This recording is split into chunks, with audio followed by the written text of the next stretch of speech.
welcome back to another episode of UBEC Podcast. As always, I'm Dustin, joining you here from our small corner in, Southern Maryland, joined by my co-host, Wild Willie Walnuts. How's everything going for you, Will? Willie Walnuts, because I'm a squirrely little motherfucker, man. Still getting nutty out there in the streets? Still nutty as hell. Yeah, I feel you got them fucking nuts and walnuts and shit just hidden away in your cheeks, some acorns and everything. Yep. Crazy as hell, man. Crazy. Still getting nutty, still getting down. Yup. How's everything go for you this week, man? How was everything? Everything was good. It was a good week. You had a good week? Mm-hmm. Well, that's good. That's good. I had a good week after Monday. Yeah, you had a rough Monday, man. Yeah, man. Fucking doctors, emergency room doctors trying to rip you off, they're con artists. And then I had this thing happen, a tooth pop out. Jeez. So it's just I get that put back in tomorrow. It's just, man, it's been, I was in there for some gut health troubles, eating them spicy cheeseburgers I was talking about last week and shit just did me no good. It was the ring of fire.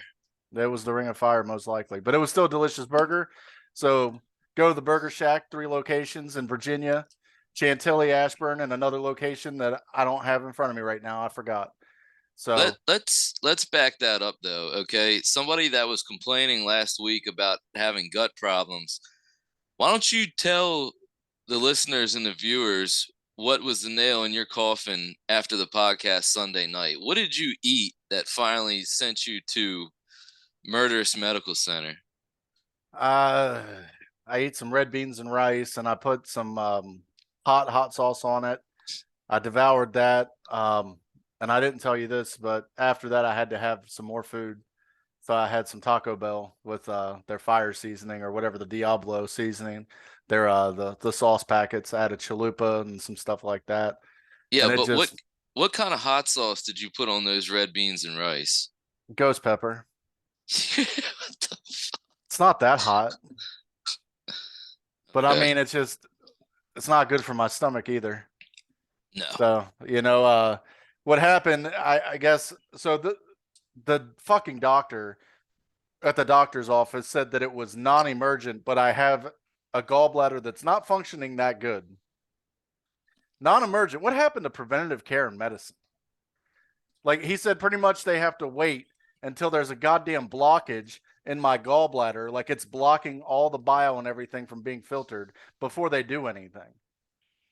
He prescribed me some medication that he said works about 60% of the time. Okay.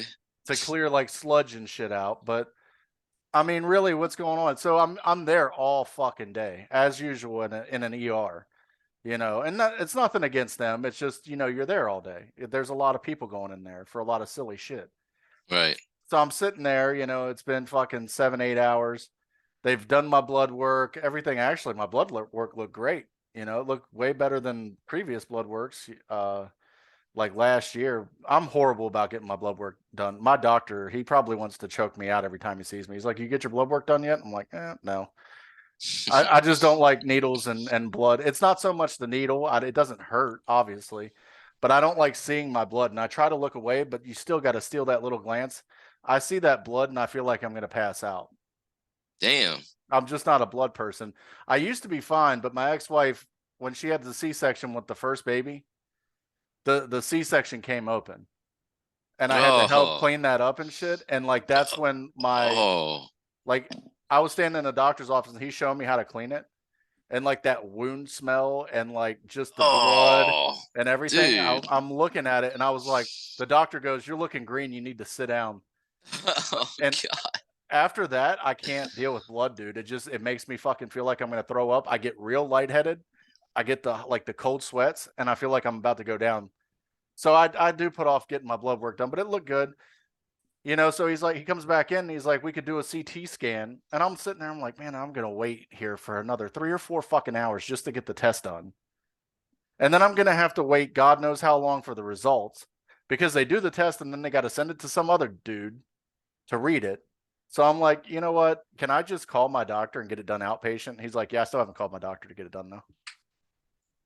Dude, doctors are such a pain in the ass anymore. I don't know if you have the same type of problem with your primary physician that I did, but it's like you go to the doctor's office, a doctor that knows you, knows your body just as well as you do. And what's the first thing they do? Okay, well, there's nothing I can do, but I'm going to send you to a specialist. Okay. And you go to a specialist, and I have pretty piss poor insurance, but it covers what I need. You go to a specialist, and it's like over $200 to sit in his office. It's like the doctor just passed you along. So you got to pay the doctor for his visit. He recommends you to a specialist. You go to a specialist and pay for that. God forbid the specialist wants you to come in for a follow up. Then you're paying $200 again. It's ridiculous, man. That's what I was on about. Just saying the doctors, emergency room doctors, by and large, they're like almost scam artists. They're just leeching insurance money. Right. It's like, oh, this guy's got, like with me, I have pretty good insurance. Lacey's job, dude, her insurance is fucking amazing. After she's there for 3 years, it's $30 a week to cover the entire family, Wow. all of us. Okay, right now it's like 85, $86 a week. Listen, okay, so our individual deductibles on this insurance, $300. The family deductible is $900. The prescription deductible is $150. And there's a slew of other things. So I'm used to going to the emergency room and whenever, like, our urgent care. So when I went to the emergency room, the woman's like, okay, so you know how they send the people around with your cart and everything, and they like taking your insurance information. Well, this lady, she's like, okay, well, we have your copay here is $75. I was like, what? $75? I was like, that's it. I said, it's not like $300 because that's what I'm used to. Yeah. Like $75. That's like urgent care copay. So I was like, hell yeah, this insurance. I told her, I said, you're never leaving this job. I don't care how unhappy you are. Nothing. You're never leaving. Oh my God. But I mean, it's great insurance. And that's another nice thing about me too. Like with this insurance, I don't have to get a referral from my doctor. I can just go to whatever doctor I want. So if I feel like my liver's acting up or I have something going on with my gut health, like I can just contact a GI doctor, a gastroenterologist on my own. I don't need the referral. Okay. I go to, and I'm gonna shout him out too. He might not like it. He might not want to be on the platform, but Dr. Bodenheimer there in Boonesboro. So if you live in this area and you're looking for a good primary care family physician, and he's independent, he doesn't deal with the Merediths and the whole conglomerate. He's not. He owns his own practice. Murderous medical Yeah. center. You want a good primary care physician that's independent, and he accepts every insurance, I believe, every major insurance. And he's a good, personable doctor. He's a great guy, and I can have a conversation. He told me not to get we're going to go on and say it. He told me not to get the coronavirus vaccine. He said they don't know what they did with that shit. He said, and I highly recommend you not get it.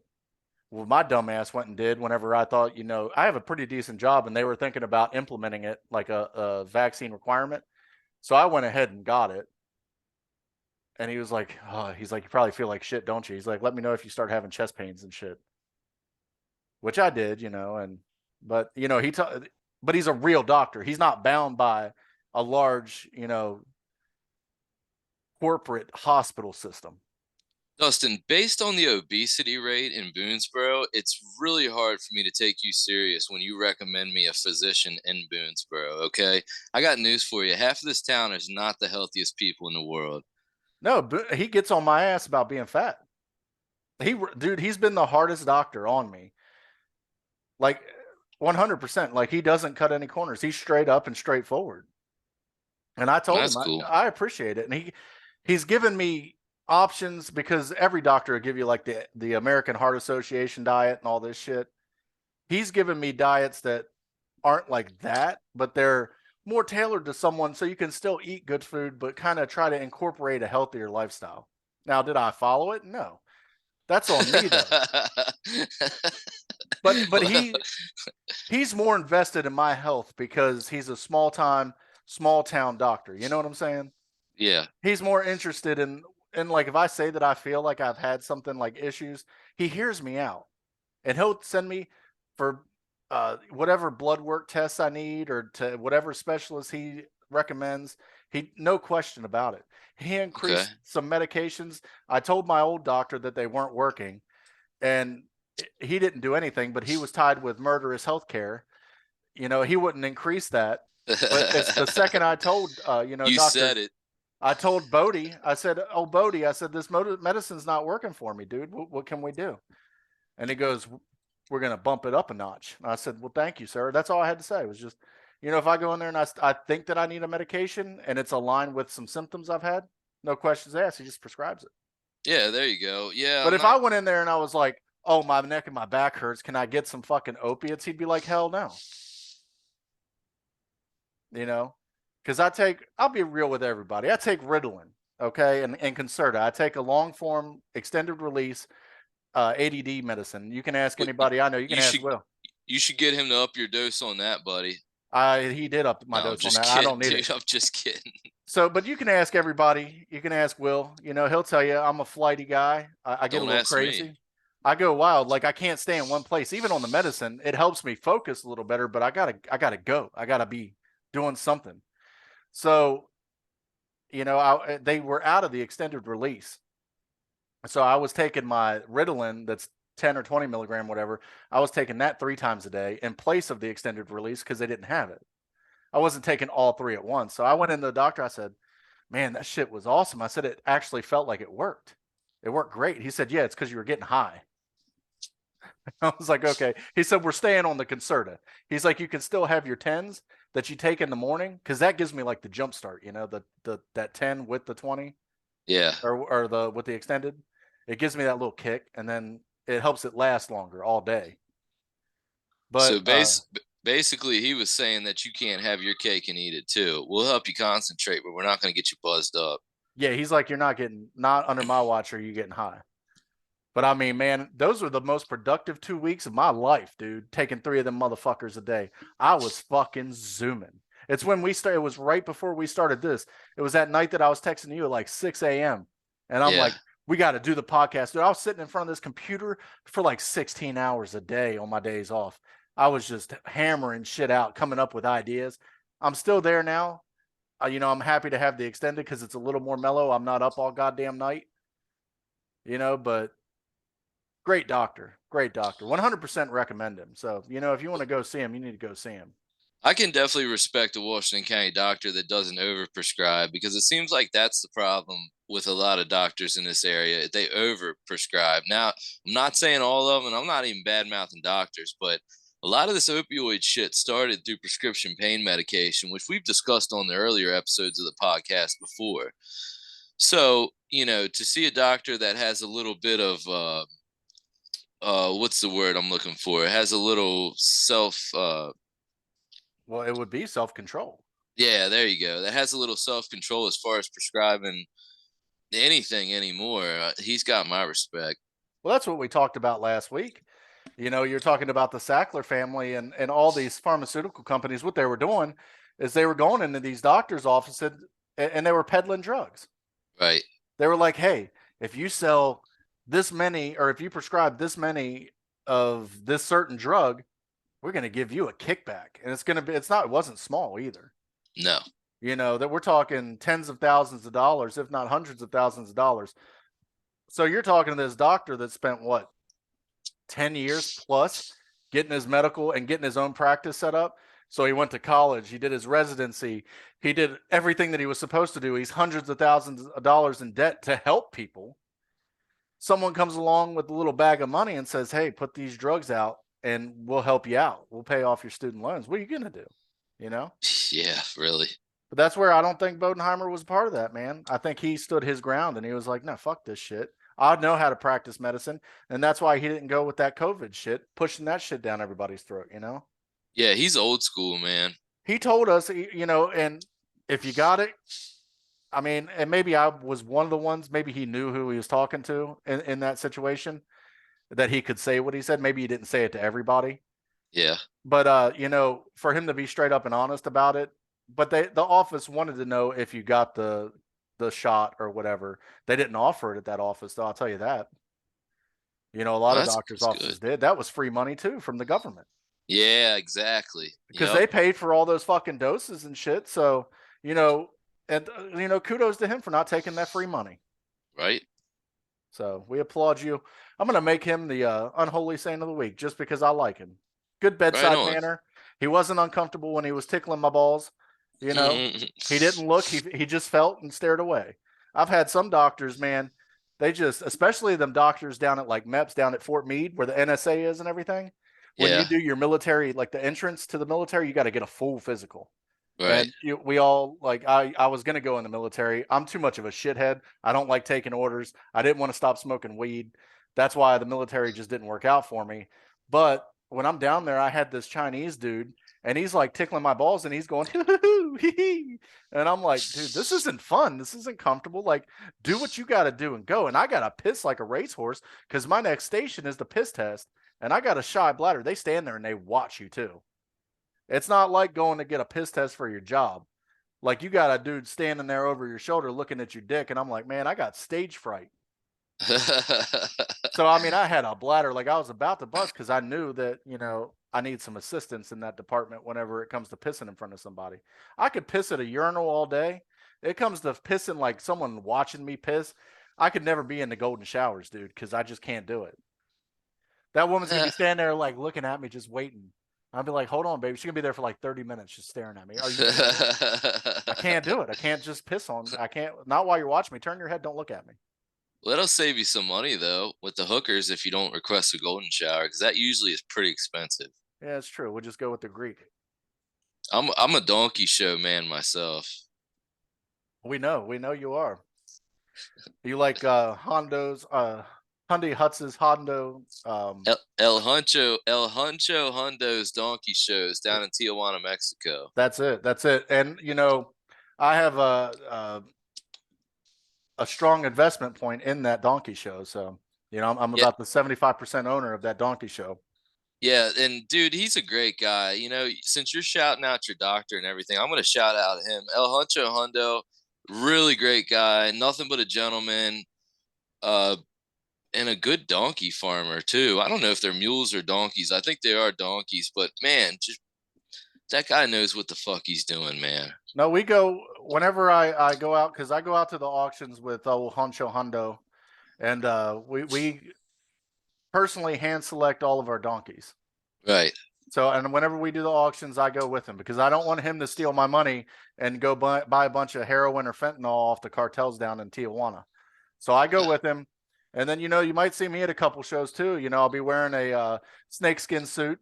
I've got diamond encrusted cowboy boots. I got a skull belt buckle that I wear down there. So if you're ever in Tijuana, stop by and see. You say it better than me because it's a tongue twister for me.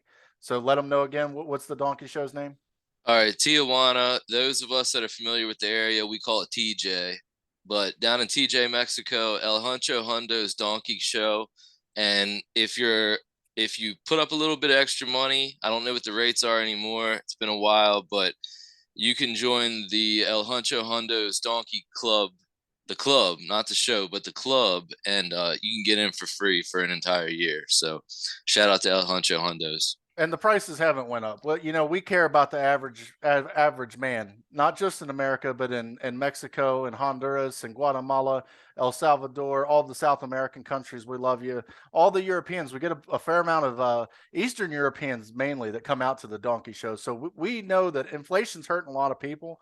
We're fighting inflation the right way. We kept our prices the same since 1988, which is the year I was born, and it was handed to me, that investment opportunity from my great great great grandfather on my mom's side. We're not going to tell you his name because he's a controversial figure.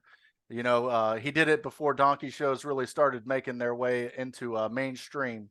And you know what? If you have a problem with donkey shows, we're going to file a claim with the ACLU, the Civil Liberties Union, because I think that people should be able to express themselves in any way they want to. And we talked about it last week, and last week's opinion wasn't one.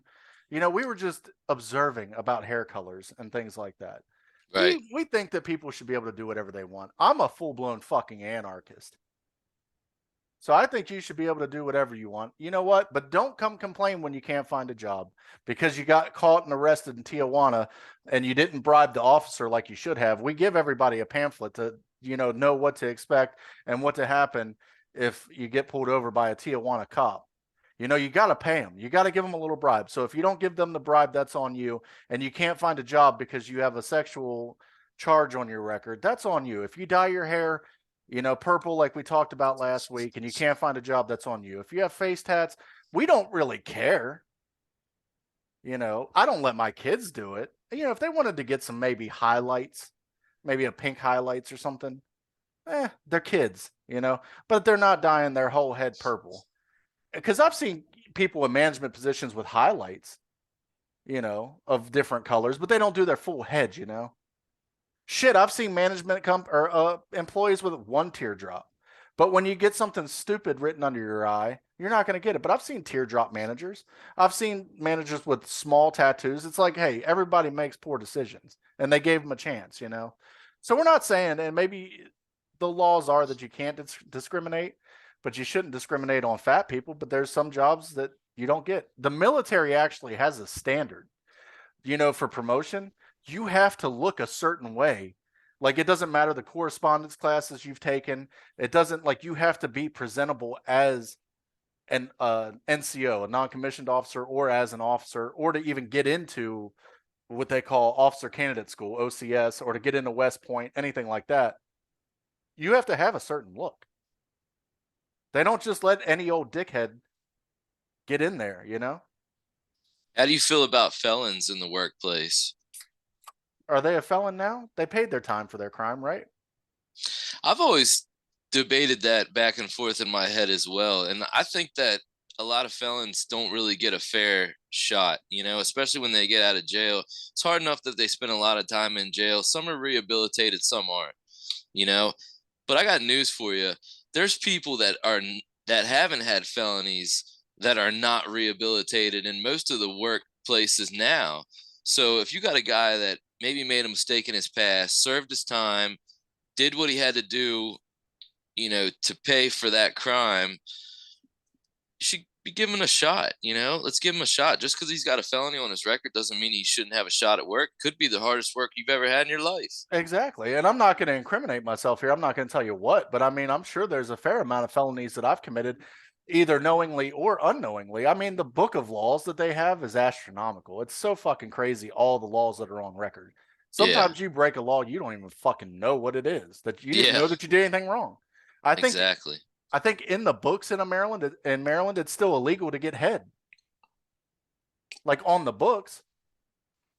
Still illegal to get a blowjob? Yeah, or it was at some point. I don't know if it's on the books or not anymore. But so I mean, but it's crazy shit like that, like these like sodomy laws and shit. Like, but who's telling? Like, your wife says that she shoved something in your ass, or you shoved something in your wife's ass and she didn't like it.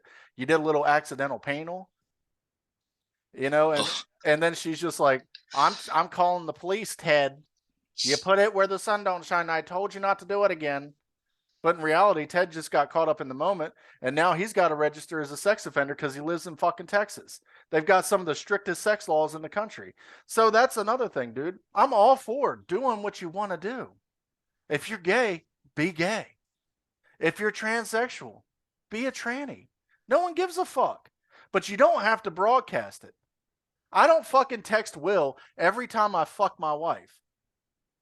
I don't fucking post it on Facebook that I like fucking my wife. You don't have to go there.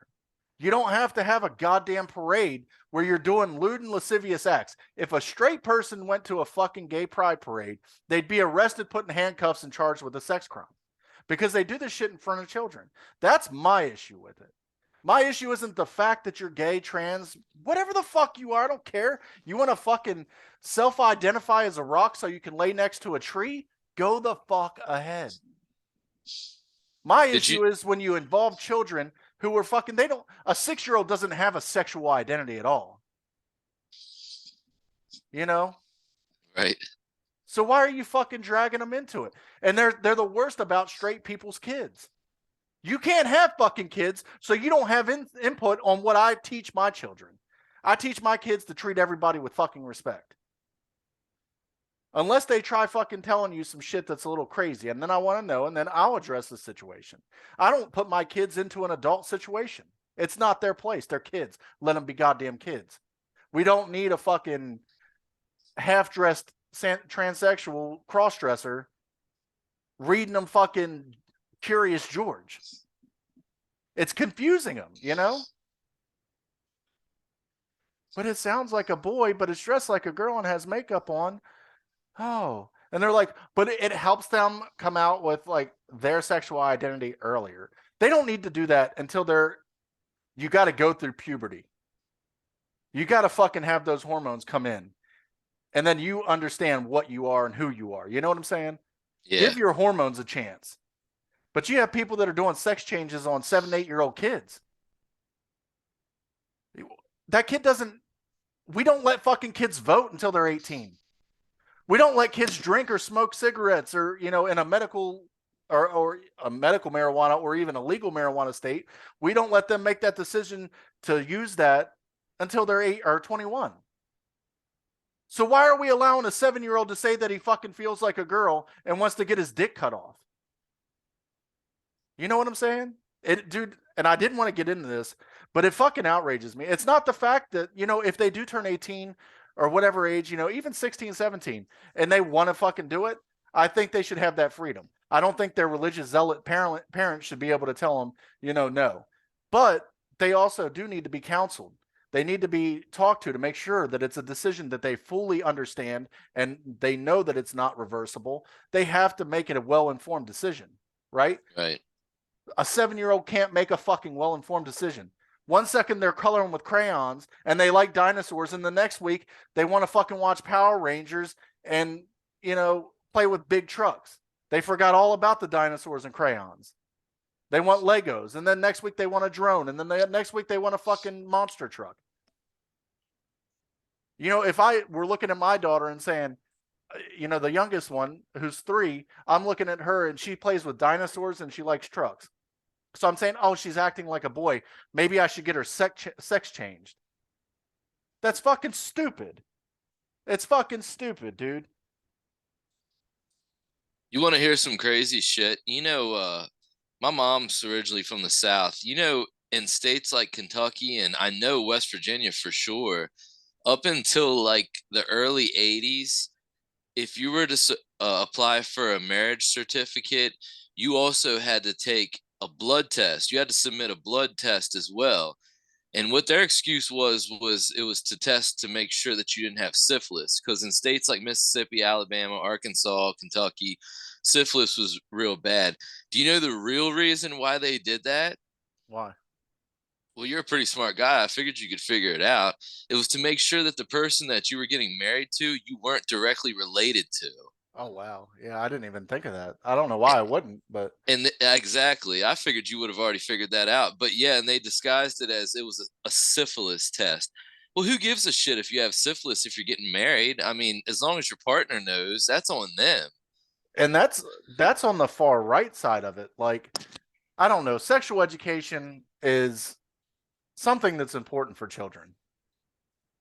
And those parents especially, and I believe what I believe. I believe in more of a Christianity type, but I'm not a zealot. I understand that there are differences in people. And you know what? If you want to follow the true Christianity, Jesus forgives everybody of all their transgressions. Yeah. So, I mean, if you're sitting there saying that gay people aren't going to heaven, like they're going to hell, you're an idiot. Get the fuck out of here. You're going to hell because you're being a fucking judgmental prick. You're part of the problem if that's your ideology. Exactly. So that's not my opinion, but I think that we do need to stop being so closed off about sex. I have 3 girls, dude. And I tell them all the time, like, if you want to, especially the oldest, the 13, like once you start talking to boys and having boyfriends or whatever, let me know if you want to start exploring that. It's an uncomfortable conversation for me. My wife handles most of it. But I mean, I want to know. I'm okay with them having sex, dude. I want to know that they're having sex so I can make sure they're prepared and they're protected.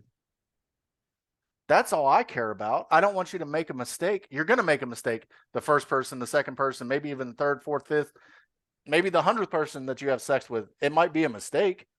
letting that person in your life and something personal like that. But you need to understand at an early age that you need to use contraceptives and like the Plan B pill. I'm okay with that. Early term abortions, I'm okay with it. I'm not okay with late term. You have a full grown fetus that is viable outside of the womb. No, you're not killing that baby. I don't think that's right. And then all these people say you don't have a fucking right to an opinion because you're a man. I helped create the fucking child, didn't I? I have a goddamn right. Just because you got to carry it. The only problem I have with one of the things that you just said is I'm not sure if I want the guy that's an investor in a Tijuana donkey show to be giving a kid a lesson on the birds and the bees. Well, I have to. I have to. I'm a parent, you know. My thing is just you gotta treat kids at certain points. You don't treat them like adults, but you treat them like they have a goddamn brain. When they get older and they start because your puberty, like Araya, she's older. She's 13. She's went through puberty, or she's still going through it, but she's on the regular every month. These things, for me to ignore that my daughter's growing up, or for other parents to ignore that their sons are growing up, is asinine. Like you act like your kids aren't going to have sex. Like, dude, I was fucking at 14, and my dad didn't want to have the talk. He thought I what was was still jerking. what was his name Robert. when you lost your virginity at 14? No, it was some fucking bitch out in West Virginia. I'm not gonna say her name. Dude, my wife cringes every time because it's a color also.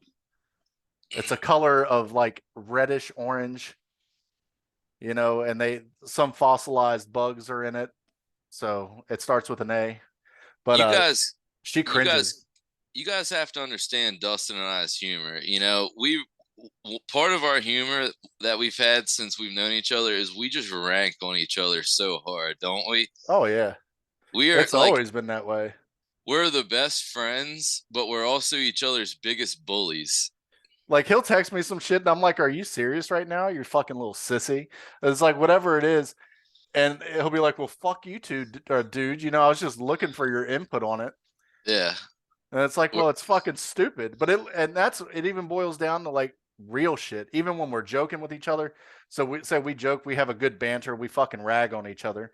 We're Right. fucking dudes. We just talk shit to each other. Right. But when it comes down to serious shit, we let each other know that serious shit too.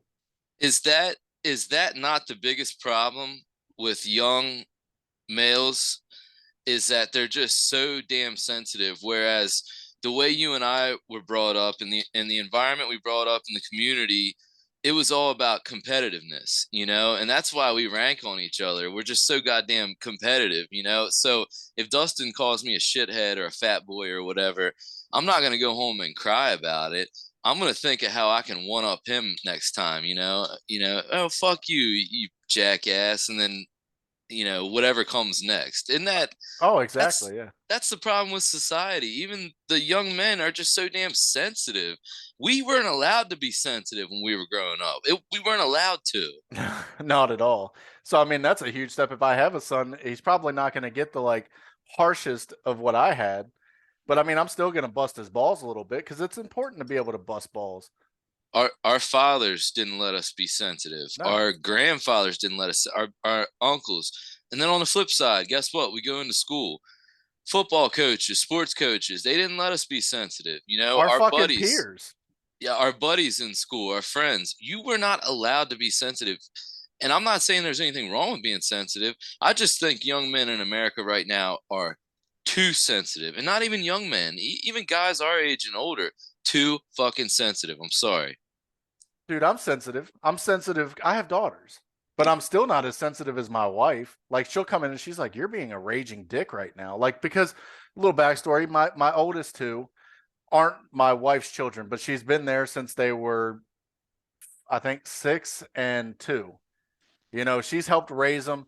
Their mother's not in the picture at all. She's a fucking raging junkie down in Alabama, Florida, Texas, Michigan. I don't know where the fuck the bitch is. She hasn't talked to him in like 6, 7 years now. So my wife's done so, but naturally, the oldest one, especially because she has some slight memory of her, she'll look her up. And I'll come in and I'll be like, I'm tired of hearing about this. I'm done with it. When you turn 18, you can fucking find her and you can be let down. Lacey just had an hour conversation and she's looking at me like, Dustin, I handled this shit. She's like, you come in here, you're just being a dick. But I can't help it. But I mean, I am sensitive to their needs most of the time. I try to make myself be open, but I also don't. It's just a part of my demeanor. I don't bullshit them either. I tell them the truth 100% of the time, and I expect them to tell me the truth. And that's what drives me nuts when they lie about dumb shit. Like, did you have a fucking candy bar? Did you sneak something out of the candy drawer or something? Did you sneak some soda? I'm not stupid. I already know you did it. You can't fucking. I didn't understand it until a couple years ago. My dad used to tell me, "Can't snowball the snowman, can't bullshit the bullshitter." My dad Right. was the biggest bullshitter of them all, and now I've taken his place. I can bullshit anybody. So my kid's trying to bullshit me. I'm like, yeah, you dumb motherfuckers. You don't even know. You don't even know the shit I did. Dude, going back to your dad, you told me a while ago, what was your dad's after work drinking routine? He would come home and eat an entire block of pepper jack cheese and an entire sleeve of Ritz crackers and then start drinking. And how many beers would he follow up with after that? Dude, my dad would come home. He went to work at like 3, 4 in the morning. He ran a snack cake route for Hostess. He worked for Wonder Bread Hostess before they went chapter 11 or chapter 12 or whatever they did. That motherfucker would get home. First thing he did, crack a beer. So then he'd go and we'd have pepper jack or cheddar, like extra sharp cheddar with that bite to it. He'd eat that. He'd pop up some popcorn. Maybe he'd get a Ritz cracker, like a Ritz cracker sleeve. He'd make up maybe a bologna and cheese sandwich with some mayo and tomato and shit. And he'd eat that the whole time he's drinking beer. He didn't stop drinking beer. So, I mean, he'd drink the first one might last him about a half hour, but then he's like me. I'm sitting here with a couple beer cans in front of me. Once he starts cracking, it's like fucking Rice Krispie treats, dude. Once you But, pop, you don't stop. Or but Pringles. would he really eat an entire block of cheese Oh yeah, hands down, like in a sitting. I mean, I in might one get a piece. sitting? He might be like, "You want some? You want a piece of cheese?" I might get one or two out of there. But if I wanted some cheese, he'd be like, "Go out there and cut up a block." We always had cheese, dude, like a massive amount of block cheese. That Hell of a Good or Cracker Barrel was the go-to for that. That is an insane drinking diet. A block So of cheese. he would do that, and then so like I said, consistently drinking beer the whole time. And then he'd get up, get a shower, walk out butt ass naked, like just through the house, because it was just me and him. I'm like, dude, put your dick away. So he'd go and get dressed. He'd come out looking like a fucking 5 cent hooker or smelling like a 5 cent hooker. Next thing you know, he's over. He's like, oh, I'll be back. He wouldn't be back. I'd be getting a call at the house. Hey, come over to the Legion, eat dinner with me. He'd be, because we live right across the street from the Legion there. He'd say, come over and eat dinner with me at the Legion. Then he'd bitch at me about fucking eating whatever I ate at the Legion. That motherfucker sitting there playing tip jars, eating a fucking T-bone steak. And if you need a quick, cheap lunch, no matter where you're at in this country, go to the VFW, go to the Legions. You can get in even if you're not a member. The Elks Club, during lunch and dinner hours, they're open for anybody to go in and eat dinner. $1.25 beers. You get you a fucking T-bone steak for like $10.75 with 2 sides. Great food too. It tastes delicious. Okay, I got a story about the Legion. All right. I went into the Legion for the first time a couple weeks ago, right? Because my dad is a member and he and I went there to have lunch. Dude, you want to talk about a rough fucking crowd, Oh man. yeah. It was like we walked in and it was like the old West movies. Like we walk in and everyone in there turns around. And of course, everybody in there knows each other. And we didn't know each other, right? So we're sitting there and we're ordering our food and I'm drinking my soda and all that stuff. I go to the bathroom, right? I come out and there's this, old rough looking lady there. Little did I know she was like a Legion lizard, which if you don't know what a Legion lizard is, they're like a Klingon. They're in there hanging out at the bar, hanging all over, loving on whoever's going to give them a couple bucks to play the tip jar, a couple bucks to play Keno or for a beer or whatever. And I said, hey, ma'am, how are you today? Just making conversation. She was like, I'm all right. She's like, are you a veteran? I said, no, I'm not a veteran. I said, but my dad is, and I'm here with my dad. She says, oh, that's nice. I said, are you a veteran? She's like, no, I'm not, but I've been to war before. And I was like, okay, okay. And I'm looking at her like, all right, go ahead and tell me more. She says, yeah, I've been through war. I was like, well, when were you in war? She was like, last night. And I'm like, what? She was like, my husband laid down and I blew the hell out of him. Oh my God, that's great. The fucking impersonation too, that you did. They all sound like that. I don't care whether you go to a Red Man's Club, a Legion, a VFW. You're bound to see them. They're either going to be big and fat, and they're in their 50s and 60s, or they're going to be small and skinny, and they Yeah, just all talk that. Hey, I'll that's suck your dick if you buy me a tip jar. yeah. That's how this one was. She was skinny and looked like she had been in like a cigar lounge for most of her adult life. And yeah, my buddy told me about it. He's like, yeah, that was a Legion lizard. And he explained to me what a Legion lizard was. I'd never heard of it before. They're a real thing, dude. Like when you remember the night, it's the night. It was an infamous night, and I'm not going to tell the whole story right now. Maybe another episode we'll get into it. But I had a DUI the summer of 2015. I stopped by respective friends of our houses. He's a distant relative to my mom. My mom was a host, so she has like 7 kids by like 5 different dads. But Bobby is the brother or cousin of one of her husbands. So I've known Bobby as long as I've been alive. So I stopped by there and I'm drinking beers, and Will's like, maybe you should chill out, dude. I was going fucking hard that weekend, wasn't I? You were, man. You were So, you were doing your thing. oh, I was getting her done, believe it. So You were I getting her drank, done. I probably drank about 7, 8, maybe 9, 10 beers there. And I was like, well, I'm going to Frederick. So I go to Frederick and I go to the Red Man's Club out in Frederick. They're off 7th Street and 7th and East Street. It's right by the 7-Eleven. If you don't need, or if you don't know, you need to go down there and drink you some cheap beer. Become a member. Anybody can become a member. You just pay your dues. But so I go in there and I sign the book under my brother or my sister's name because they're lifelong members. My mom fucking practically lived there. So they just let me in without being a member. I just signed the book. So I'm in there. I drank about another 10 beers there. Well, then I buy a fucking round for the whole bar. Oh my god. And there's these women sitting beside me. They're like, I know your mother. I knew your mama. And like they were trying to take me home, dude. And I'm like, Wow. bitch, you're like 67 years old. Because at the time I was like 27, maybe 26. I don't remember. 2015. You were Uh, 26. there's We were something in there. 26. Yeah. Something in there, yeah. So I mean, but I was like, nah. So I changed chairs then, and I went down and talked to this dude Ralph after that. Ralph and this guy Mouse, but I think Mouse has passed away since then. So R.I.P. Mouse. But yeah, them lizards there, that's a real thing. Let me put it to you this way. These women were so rough looking, I would have taken a guy home before I took one of them home. It's crazy that they were there like that early. Like, what time did you guys eat lunch? Because It you was guys are like early risers. You probably eat lunch at like 11. no, it was like between 12 and 1. I think it was closer to 1 o'clock. That's still pretty early for them to be in there trifling with their ass. They normally don't show up until about, I'd say 7, 8 p.m. Well, Dustin, when you've been drinking since 8 in the morning, 1 o'clock in the afternoon is like midnight for us. Not for me. Not when I've been drinking that long. I just keep Oh, going. well, you're different. Dude, I'm like fucking Frank the Tank from old school. I don't have a fucking off button when I start drinking. You're just a different kind of human. We went to Ocean City here back in like 2016, 2017 in the middle of the winter. We went in like February, March.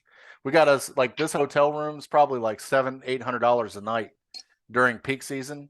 We spent like $100 for 2 nights. Well, it was $100 per night, so it was like $200. Dude, I woke up. We got up at like 7 in the morning. I drank like 6 beers. We went down, ate breakfast. I had a couple screwdrivers with my pancakes. Then we go down to the Purple Moose. I went back. We got some subs. I took a nap, woke up, drank some more beer, went to another bar, and then we ended up at Secrets down there. We were out, the Amish Outlaws, the band. Yeah, yeah. We were standing right behind the drummer and shit. So we were there. The bar closed at like 2 or 3. We were there until like 5 in the morning, still drinking. Because we were like, Wow. I was cutting up with the fucking drummer and the lead singer and shit. What's his name? BD Abel. the long blonde hair guy. Yeah. I was just making all kinds of fucking jokes. Just I was having a great time, dude. I was doing grape bombs, cherry bombs, Jaeger bombs. I probably drank about 50 beers that night too. Jesus. Dude, it's 5 o'clock. I drank pretty much for 22 hours solid. I didn't stop other than my little 2 hour nap. Wow. There's no quitting me. Memorial Day weekend's coming up, dude. We're gonna do a Memorial Day episode, and I'm probably gonna be good and fucking shitty on That's Memorial Day Sunday. That's my favorite holiday. You know that. the 30th is John's birthday too. We're gonna have to do. Maybe we'll do a live podcast that day, and we'll set something up. We'll show you guys how to cook some food, and I'll show you how to get down and dirty and drunk, and still be able to function. Get her done. So, yeah, we ragged on for a while. You got some news for us, don't you? Sure do. What's going on in the world today, or maybe this week? Plenty of craziness, just like always. Welcome to Biden's America, where it's nothing but a fucking carnival freak show. 100%. You're not lying there. First article of the day comes from people.com. Man eating McDonald's for 100 days to lose weight says it's absolutely working. Well, let's see, because it didn't work for Morgan Spurlock, so. You're right. Man ate McDonald's for every day. And you said you got that from People and lost weight. People.com.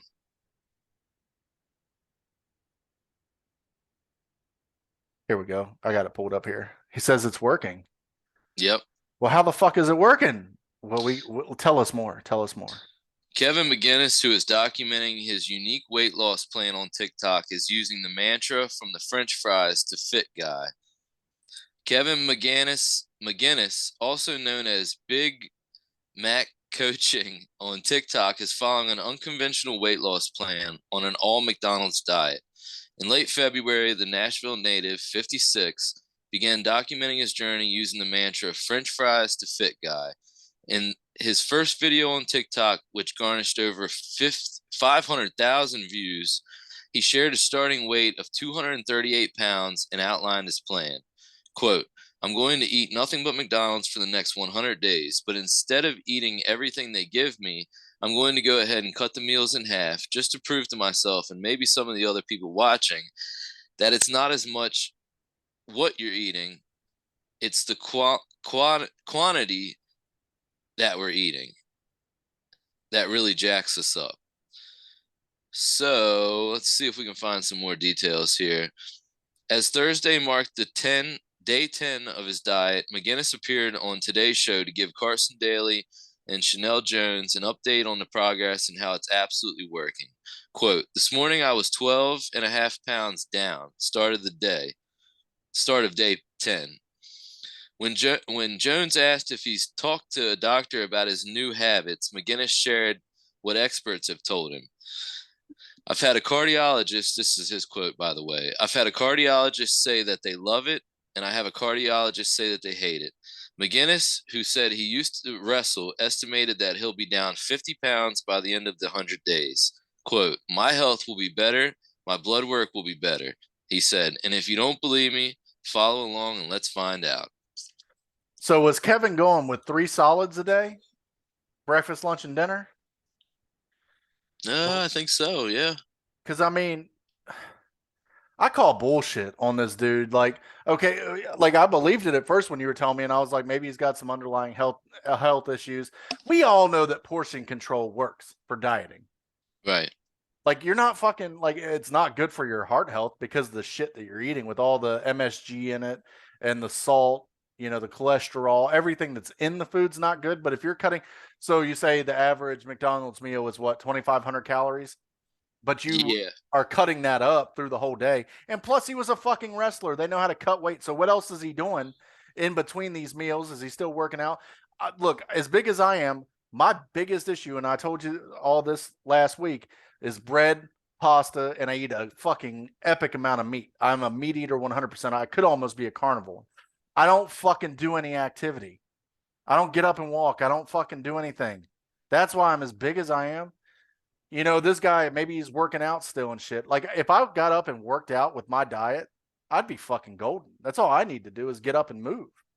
Well, what he does is he'll buy one meal and he'll cut the entire meal in half. So it looks like he'll eat half of the burger, maybe half of the fries, and save that for the next meal and reheat it. And then he opts out of getting a soda. He doesn't get any fountain soda.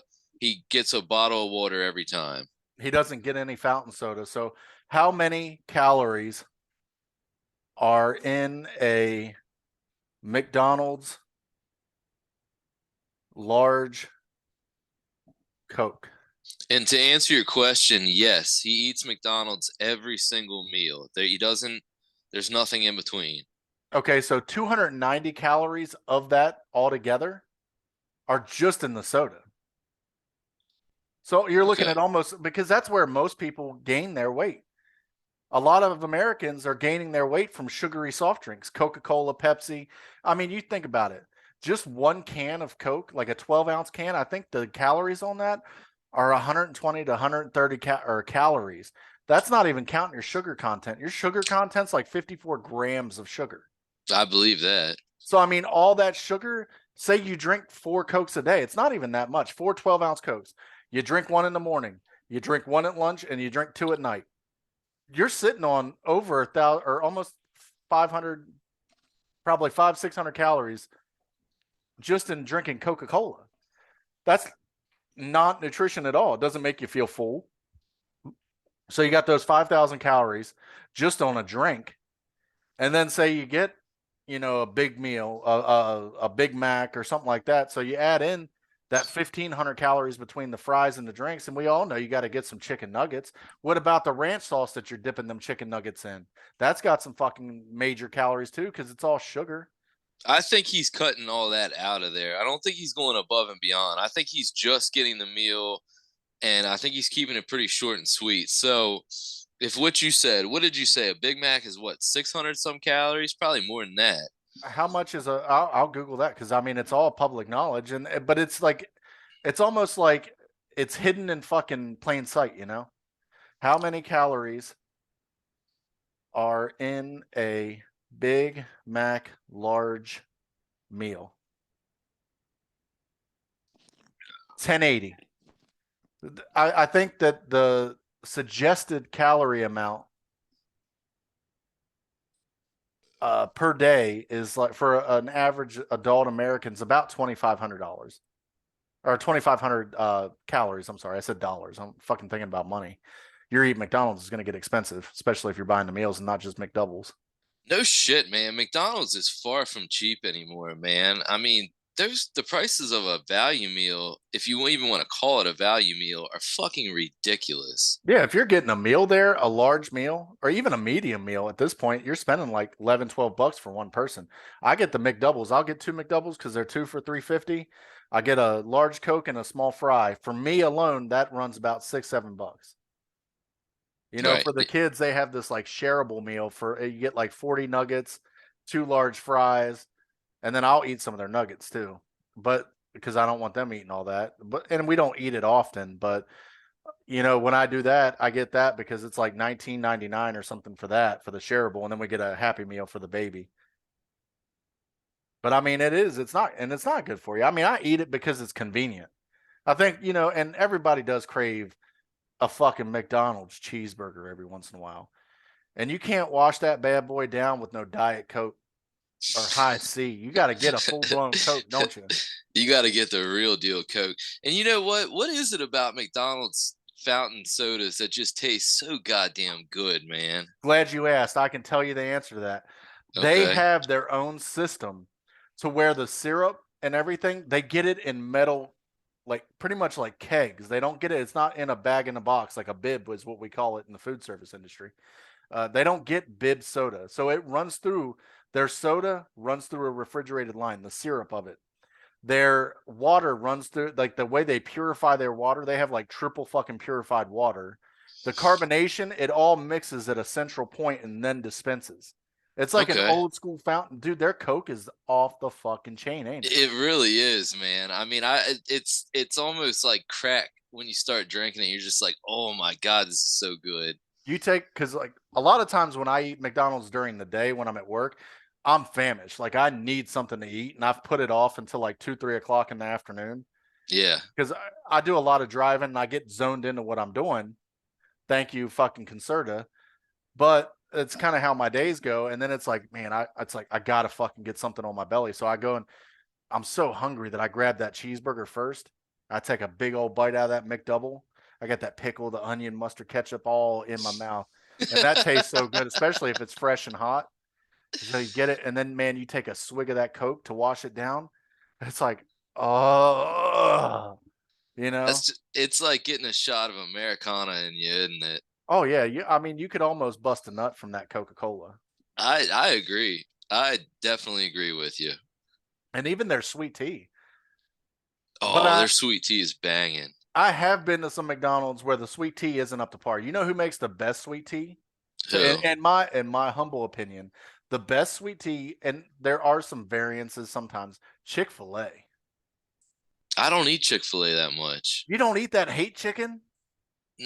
Dude, it's so far out of the way from me. There's only one in Oh man, Hagerstown. And dude, man. that's like a 30, 40-minute drive from where I'm at. They're And that's putting one if on. They're putting one on Sharpsburg Pike there. I heard. what the fuck aren't they putting on Sharpsburg Pike? It's gonna be like the goddamn Vegas Strip before too long. It's gonna be like Garland Grove Part 2. Dude, I spent about a year away from that whole part of town, and I just recently rode through there last summer, and I was like, God damn, this fucking place is built the fuck up. If you go into you know where the Taco Bell is now, the new one. Yeah, yeah, I do. If you go in there and you cut up with those people, there was a viral TikTok video. This dude was being a dickhead, and I Yeah. guess they put lettuce on his daughter's cheese roll up. Those motherfuckers. So he went in there and he starts like freaking out about it. It's like, dude, you should have just fucking been like, hey, got some fucking lettuce on this. It doesn't even come with lettuce. It was probably an accident. Can I get a new one? They'd have been cool. But he goes in there and he's like, got his camera. Can I talk to your manager? I want to talk to your manager. They're laughing at him. I'd have fucking laughed at your dumb ass too, you fucking retard. What the I fuck know. is your problem? And when What I a say dick. retard, I'm not talking about people with actual mental handicap. I'm talking about dipshits like him, a dickhead. He's a Douchebag. dickhead. Yeah, douchebag. But man, if you go in there and you cut up with them a little bit, man, it's the best food. But you got to go through the drive-through and actually have the experience. Me, a lot of times, like last weekend, that kind of helped set my fucking gallbladder attack in motion. I had it delivered. It was still good, but it's better when you go in there and you cut up with those guys, man. They're a good group of guys over there. They're You funny as gotta shit. you gotta mingle with the people a little bit, right? Yeah. Sometimes I'm a dickhead in a drive-through though. Last night, Lacey, she was worse than me last night. We went to Sheets because we had to go grocery shopping and we had to stop by some other places. And we went over the Sheets over here across the street. And these motherfuckers, dude, they hand us these Cokes and we were kind of looking at them a little bit like, yeah, it looks a little light. We tasted. I said they always got the worst Coke. Fucking Sheets is horrible about their soda selection. So I go back around the drive-through. And I was like, "Hey, man, these Cokes you gave me, I think you need to change the bib because it's tastes like carbonated water." He probably looked at you and said, "Fuck you, Well, bro." he's like, "Okay, pull around." Well, there's this fucking slobby ass looking motherfucker, dude. He had to be like 19, 20 years old. Stand there, he's leaning on everything, dude. I'm a big dude. I'm fat, and I say it all the time. But this motherfucker just leaning, holding up walls and shit. You have people like that you work with. It drives you nuts because he got to sit down somewhere. He's got to lean on the wall. He can't just fucking stand up straight. He looks at us like fucking 6, 7 times. Doesn't open the window. The kid's changing the bib to get us some fresh Coke. He doesn't open the window and say he's, taking care of this. We just wanted to I was going to get like a Dr. Pepper or something, just something different. So they didn't have to go through the trouble right at that second. I'm like, are you fucking kidding me? And you can hear shit through those drive-through windows. Well, then we pull around and she goes in and she's like, I don't want to just throw these in the trash can. Do you have a sink? And she's like, he said something like he was being a dick. Oh, there's a sink right over there. And she's like, well, I didn't know because I don't work here and I don't just stand up on the wall. And then she goes over and dumps it out. And the dude's like side eyeing her, the fat guy. He's just side-eyeing her like, what are you doing with them sodas? And she's like, I already paid for these, but you guys are too lazy to change the bids. She's like, I already told someone we had to wait for 10 minutes in the fucking drive-through, and she walked out. Dude, Oh, she gets on my ass sometimes because I get a little dickish. She can be an equal savage as me. Like you turn that fucking switch sometimes. I don't want to find out. That's why she tells me, and I'm like, she's sitting there telling me to calm down. I'm like, did you see yourself last Tuesday? Like, did you hear the words that came out of your mouth? You're telling me to calm down and be nice? And you just went on a warpath? I wish I would record this shit, dude. Just so I could show her, be like, hey, we're in the fucking Taco Bell drive through and I lose my shit a little bit. And I'll be like, this was you. Thursday, September fucking 19th, 20, whatever. All right, we spent a lot of time on that article. Let's we're about an hour in, so why don't I just do one more, and then Cool. Yeah. you can kind of close it off with your last few words of wisdom. Fast food gets me riled up. Let's go. All right, well, I'll let you pick the next one then. All right, so we can either do the honeymooners that were abandoned in the ocean from the snorkeling company in Hawaii, or we can do the new hacker hoodie that blinds surveillance cameras with infrared light. Which one sounds more interesting to you? Let's go with the tech shit, man, because I got some tech shit I want to bring up, and doesn't really segue into that, but we're getting into this AI, hacking, teching, robots, all this crazy shit's going on in the world. Let's cover some AI shit, some hacking shit. Okay, sure. So this one's from petapixel.com. Article was published on March 1st. Hacker hoodie blinds surveillance cameras with infrared light.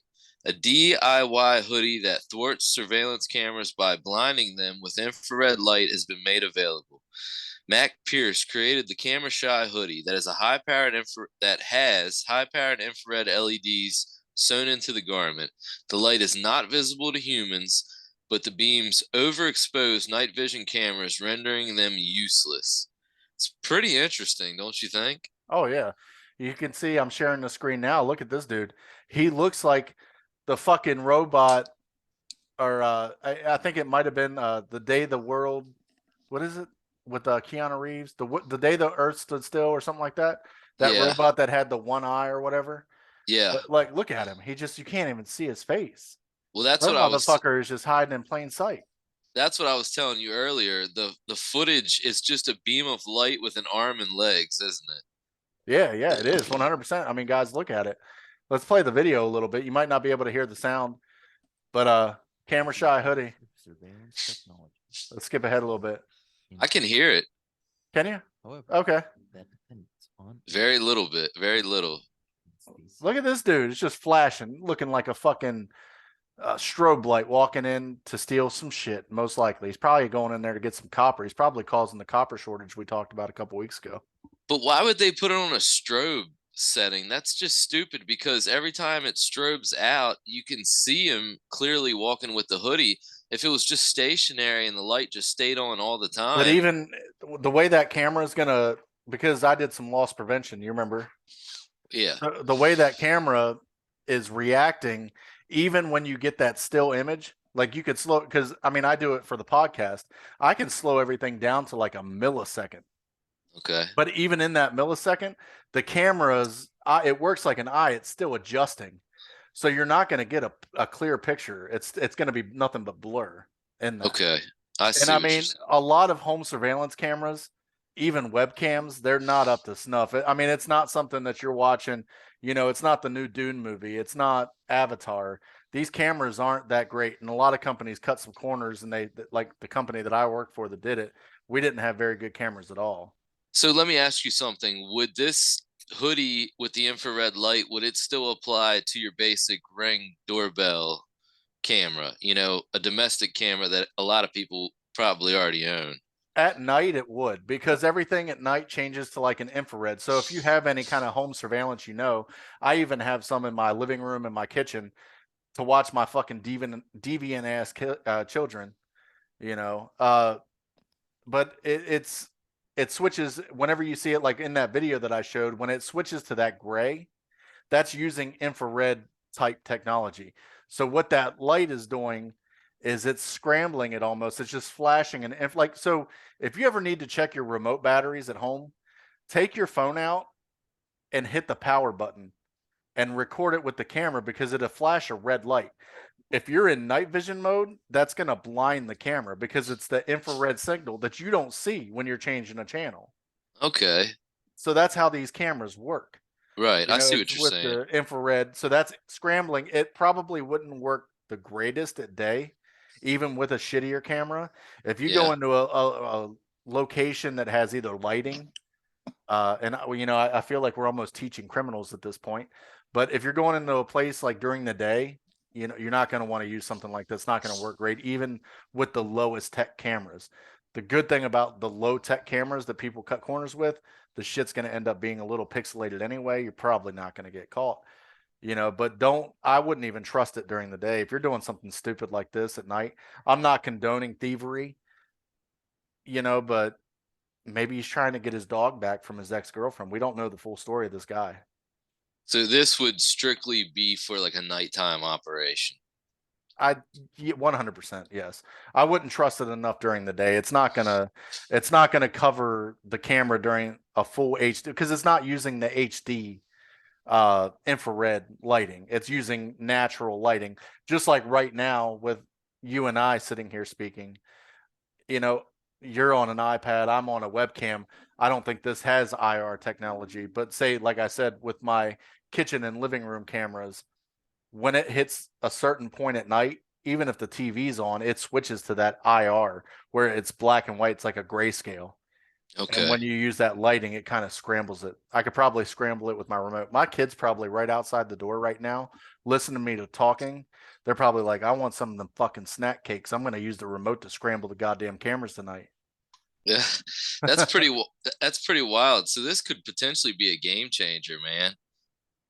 Unless you have a company that, you know, uses a security system that's like top of the line, yeah, it could. And I mean, most small business owners, even most large corporations still cut corners with their loss prevention. Okay. You know, and it's sad to see because you know it's even like down to Walmart can fucking see you. Them motherfuckers, dude. They got cameras on everything. You Really? think you're getting away with something? You trying to get a blowjob in a parking lot of Walmart? You're on fucking HD flat screen. They probably got you pulled up on an 82-inch monitor, and they're watching that little bit of nut fucking dribble out of your girlfriend's mouth. No shit. Oh yeah, their fucking cameras Wow. are no joke. But I mean, if you're going to a fucking Michaels or a Ross or something like that, those cameras suck. But I mean, Walmart's a fucking how many billions of dollars do they make a year? You know. Yeah, they can afford it. They can afford the good shit. But I mean, most of your small time convenience stores, they're all shit. A lot of the convenience stores, especially if it's not like a Sheets or you know a Speedway or a Hess, something like that, the big chain convenience stores, Circle K's. If it's a small time like the Sunoco there on Dual Highway, they're not investing. You know, Alex is there. They're not investing in security like that. They're buying something they found on Amazon for probably $100. They're not even paying the subscription for that service, or maybe they're paying like the minimum $9.99 subscription for the cloud storage and shit and be able to rewind, but they're not paying full storage on it. Okay. All right. Well, that's all I got, brother. You want to close this out? Yeah, man. So, you know, we were talking about the hackers. Did you see in the news here this week that fucking Ford they're trying to claim a patent. I don't know if they're trying to, if it's in the process and you would think that Tesla might have even already went down this road because they opened all their patents up for free use for any car maker. So everybody that talks shit about Elon, he let Ford know. He let Chevy know. He let all the car makers know the technology that he uses to make electric cars. But you know who doesn't fund Elon Musk? The fucking United States government. They'll Oh, give money to fucking Ford and Chevy and all these big automakers, but they won't give oh, money to Elon Musk, even though he gave his shit away for free. But anyway, that's beside the point. They're trying to file a patent so you can have a self-repossessing vehicle. So you're 2 days late on your Ford Mustang 5.0 California special. You know, maybe you broke your leg on the job site or something, and you're trying to count your pennies to make that car payment. And the next thing you know, you wake up 2 o'clock, 3 o'clock in the morning, you look out your bedroom window, and there goes your fucking sweet little pony driving off into the sunset. Wow. Dude, that would suck. And it's not like Ford's a huge multinational corporation. They're global, So it's not like when we were younger coming up, when we first started learning banking, and our parents and grandparents, banking used to be a personal thing. If you had a loan, automotive loan, house loan, you hit hard times, you got injured, you could call your banker up and talk to them. Right. So what do you think is going to happen? I'm telling you, it's going to be you're 2 days late. You might even be 6 hours late on your car payment. Next thing you know, that F-150 Ford Raptor is going bye-bye. You're fucked.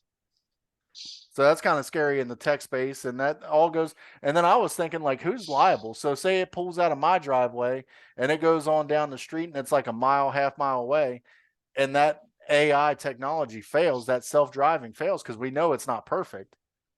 Right. We're imperfect humans trying to create a perfect system with AI. It's not going to work because there's we're no not such perfect. thing. We're not perfect. So how are we going to create something perfect? Exactly. There's no such thing as a perfect system. It'll never happen. Yeah, but so who's liable if that car runs that fucking intersection and T-bones another car and kills, God forbid, a mother and a child? That's a good point. Ford? Me? Who? So that's a little scary in the tech space. And then in the tech space, because it's called creativity, I was looking at this shit. Dude, there's this guy, Robbie Wells. He's running for fucking president, dude. Have you heard of him? A little bit. He's got these TikToks that are, I mean, for a candidate, they're kind of laughable.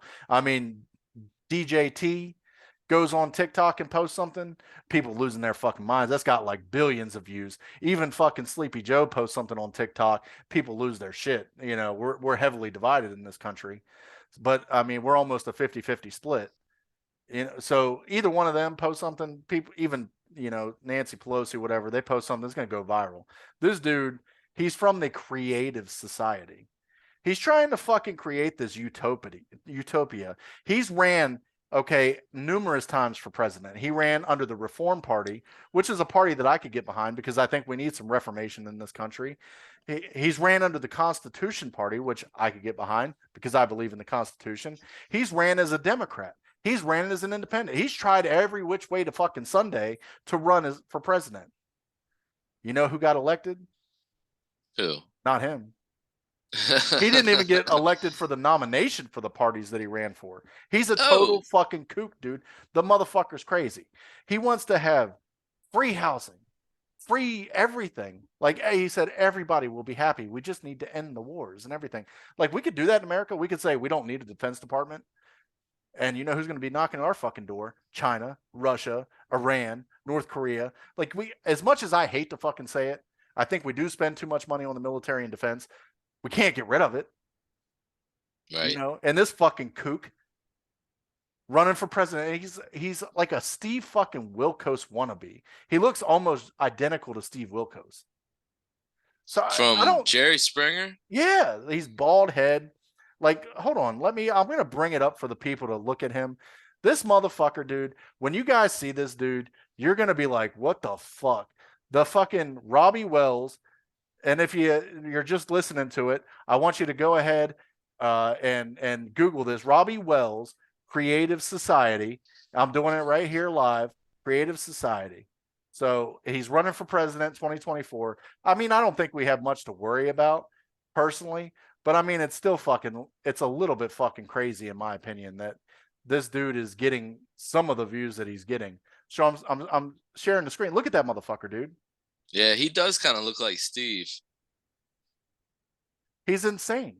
He's absolutely insane. I've been trolling him on TikTok and everything, like Facebook. I troll the shit out of him because his ideas, it just doesn't work. Look, we all want to fucking stop war. We all want to fucking end hunger. We all want to provide basic services. This dude, what he's saying sounds like a Brave New World or 1984. Like no one's going to really be happy. Right. He's living in a fucking fantasy land. Like, so I just wanted to share that guy with you guys on my end of the news. We've had some tanker explosions, some more fucking Norfolk Southern fucking everything up for everybody. There was another train derailment in Ohio. They said that it's nothing to be worried about.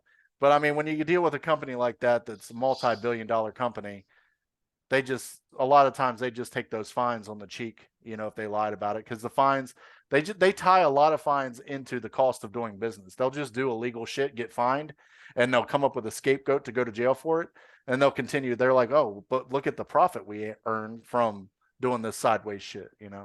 Yeah, there's a lot of companies that do that. They almost have it figured out how much they're going to be paying for, like a lot of trucking companies and logistic companies do that. Like they're expecting to get fines and stuff like that, so they have a budget to cover, those expenses. And you know who gets fucked with that?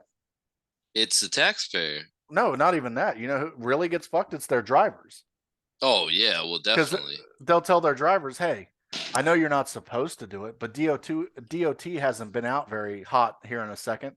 So what I want you to do, a lot of trucking companies are going to digital books, so you can't do it. But the companies that still use log books, they tell them to run 2 sets of books. So when you do get pulled over by DOT for going over your hours, you got 2 sets of books.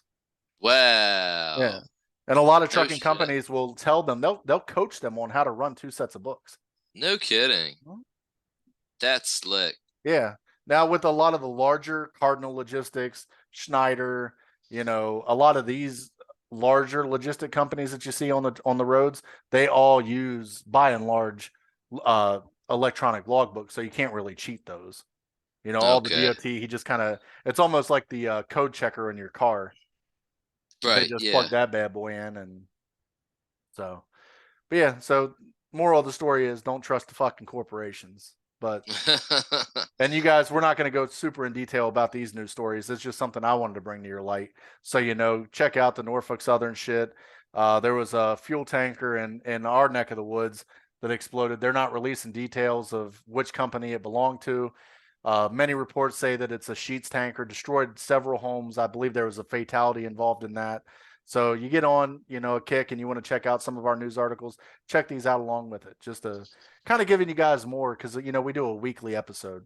So we want you guys to, we give you 2 or 3 news stories, giving you guys something to check out on your own. And Yeah, if you want to hear something, if there's a news story happening in your side of the country, definitely let us know and we'll look into it. We'll bring it to the light, in one of our future episodes. absolutely. Because I mean, it does get arduous. It is kind of hard looking for news stories, looking for scenarios. So if there's something out there that you guys see, let us know in the comments, or if you want to, shoot us an email. It's ubec.wd@gmail.com. Definitely you can message us on any platform of social media. And if it's something we want to know, the smaller news, we don't want to know, what's happening in fucking Ukraine. We beat that horse to death. Yeah, really. So, yep. But I guess that's the news for the week. The headlines, and we're definitely digging in. We're gonna continue to bring these news stories to you, folks. You bet. We, that to me, I think our news is more interesting. I look forward to Sunday before we start the podcast, our little 15-minute meeting that we have just to hear the news that we think is interesting. Because I go on Drudge, it's like, God damn, we're talking about this again. Yeah, fuck all that, man. They're the ones beating the old horse to death. And I mean, and the news that we bring, it's ordinary news. Like it's shit that affects our daily life. I got people stealing catalytic converters off our trucks at my job. So they wear one of those fucking hacker hoodies. We're never going to know. You're fucked. I eat fast food. I want to know if this guy's really onto something. I think he's not. He's a liar. Fucking portioning fast food. No shit that works. Nobody portions fast food. When you go and get a fucking biggie meal from Wendy's, do you portion it and say, I'll eat these chicken nuggets later, but I'm going to eat the burger now? No, you eat it all in one setting, don't you? Yeah. Oh yeah. So it's not even relevant. Like, come on, dude. Get the fuck out of here with that bullshit. Fucking blue haired motherfucker. He's probably got weird colored hair and Tattoos on his face. Face tats. Dickhead. So you want to get into some Pawn Stars? You got some scenarios here, or are you running out of scenarios for that? I didn't get to it this week. That's all good, man. It's all good. So yeah, I don't really know. Without Pick Your Pawn Stars, it feels kind of empty now. I'll get back into it. I just was lack of creativity in the week leading up to this, but next week we'll definitely get back on it. So I'll tell you folks, also in line with the news, give us some Pick Your Pawn Stars ideas too. Your creativity definitely helps us. I mean, we work full-time jobs, you know. We can't be the sole bearers of the responsibility for this show. Give us some ideas. Help us out.